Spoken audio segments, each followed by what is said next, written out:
क्या आपको पता है कि जो छोटी छोटी चीजें हम रोज इस्तेमाल करते हैं उनका भी एक इतिहास होता है। जैसे आजकल हम सुबह सुबह कॉफी मग से कॉफी पीते हैं, लेकिन इस कॉफी मग का भी एक थ्रिलिंग बैक स्टोरी है। और वही पेन, पेपर क्लिप और टूथब्रश, इन सभी का इतिहास इतना इंटरेस्टिंग है कि आप सोच भी नहीं सकते। आज हम आपको बताएंगे इन एवरीडे ऑब्जेक्ट्स के कुछ ऐसे फैक्ट्स जो आपको शायद ही पता होंगे। तो अगर आपको लगता है कि आपने सब कुछ जान लिया है तो इस वीडियो को पूरा देखिए, क्योंकि आपको मिलेगा एक सरप्राइज हर 2 मिनट में। और अगर आपने अब तक हमारे चैनल को सब्सक्राइब नहीं किया तो ये बटन दबा दो, क्योंकि हम ऐसे ही इंटरेस्टिंग फैक्ट्स लेकर आते हैं। सबसे पहले बात करते हैं कॉफी मग की। दोस्तों, ये सिर्फ एक कॉफी मग नहीं है, ये एक पूरा इतिहास का स्टोर हाउस है। सबसे पहले आपको ये जानकर शौक लगेगा कि ये मग सबसे पहले कब इस्तेमाल किया गया। 17वीं सदी में। पहले लोग चाय या कॉफी को छोटी बाउल्स में पीते थे, लेकिन जब कॉफी हाउस का क्रेज बढ़ा तब ये मग्स ने अपना एंट्री मारा। इमेजिन करो, आप 1600 के दशक में कॉफी पीने के लिए एक छोटे बाउल में ऐसे चाय उठाते हो। वो थोड़ा अजीब लगता है ना। अब ये कॉफी मग्स हमारे लाइफ का हिस्सा बन चुके हैं, लेकिन इनकी डिजाइन का असली ट्विस्ट कौन था? वह था एक यूरोपीय इनोवेशन, हैंडल। पहले मग्स में हैंडल नहीं होता था, तो ये कॉफी मग सिर्फ आपको चाय कॉफी ही नहीं, एक पूरा यूरोपीय इतिहास भी देता है। अब बात करते हैं एक और सामान्य चीज की, पेन। ये छोटा सा ऑब्जेक्ट हमारी लाइफ को इतना आसान बना देता है, लेकिन आपको पता है कि सबसे पहला पेन किसने बनाया था? लाज़लो बायरो। हाँ, ये लाज़लो बायरो 1938 में बॉल पॉइंट पेन का इन्वेंशन लेकर आए थे। पर एक मिनट, पेन तो हमारे लिए इतना बेसिक है ना, लेकिन सोचो, पुराने जमाने में लोग कविल्स या रीडर पेन से लिखते थे। इमेजिन करो, आपको कोई इंपॉर्टेंट लेटर लिखना हो और वह इंक ब्लॉट कर जाए। Not fun, right?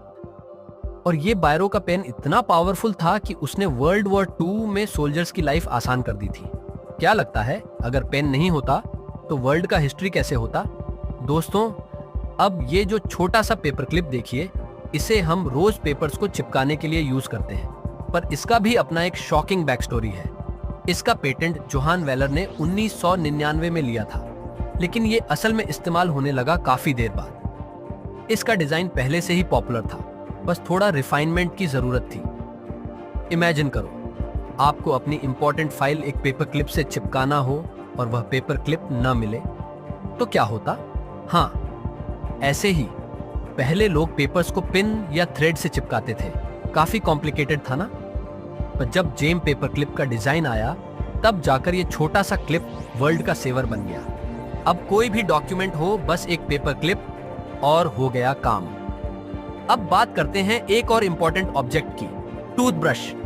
आपको ये जानकर शौक लगेगा कि टूथब्रश का असली कॉन्सेप्ट 15वीं सदी में चीन से आया था, जहां लोग अपने दांतों की सफाई करने के लिए पिग ब्रिसल से बना हुआ ब्रश इस्तेमाल करते थे। पर अगर आप सोच रहे हैं कि टूथब्रश आज के स्टाइल में कब आया, तो जवाब है 20वीं सदी। 1930 में नायलॉन ब्रिसल्स के टूथब्रश का इन्वेंशन हुआ और तब से टूथब्रश हमारे डेली लाइफ का हिस्सा बन गया। और अगर आपने अपने टूथब्रश का हैंडल कभी अच्छे से देखा हो तो शायद आपको पता चले कि ये डिजाइन काफी स्लिक और एर्गोनॉमिक है। एक वक्त था जब लोग अपने दांतों को सफाई करने के लिए बस अपने हाथ और ट्विक्स का इस्तेमाल करते थे। दोस्तों, ये जो लाइट बल्ब है, इसके बिना आज हम रात को कैसे काम करते, कैसे पढ़ते? आपको पता है कि लाइट बल्ब का इन्वेंशन कितनी बार फेल हुआ था? थॉमस एडिसन को लाइट बल्ब का पेटेंट मिला हो, लेकिन वह पहले काफी चीजों पर काम कर चुके थे। पर एडिसन का सक्सेस इसीलिए था क्योंकि उन्होंने फिलामेंट को काफी एफिशिएंटली इस्तेमाल किया, जो पहले से कई लोग ट्राई कर रहे थे। आज भी हम वही टेक्नोलॉजी इस्तेमाल करते हैं, बस थोड़ा मॉडर्नाइज्ड हो गया है। तो अगर एडिसन ने यह बल्ब न बनाया होता तो हम शायद अभी भी मोमबत्तियों और लालटेन का इस्तेमाल कर रहे होते। तो ये थे कुछ अमेजिंग फैक्ट्स उन एवरीडे ऑब्जेक्ट्स के बारे में जो हम हर दिन इस्तेमाल करते हैं, और उनका इतिहास आपको शायद ही पता था। अगर आपको यह वीडियो इंटरेस्टिंग लगा हो तो लाइक जरूर करो और हमारे चैनल को सब्सक्राइब करना मत भूलना, क्योंकि हम ऐसे ही फन और इन्फॉर्मेटिव वीडियो लेकर आते हैं। और अगर आपको लगता है कि आपके घर कोई और ऐसी इंटरेस्टिंग ऑब्जेक्ट है जिसका हिस्ट्री आपको जानना चाहिए, तो कमेंट में लिखिए। हम आपके सजेशंस को अगले वीडियो में जरूर शामिल करेंगे।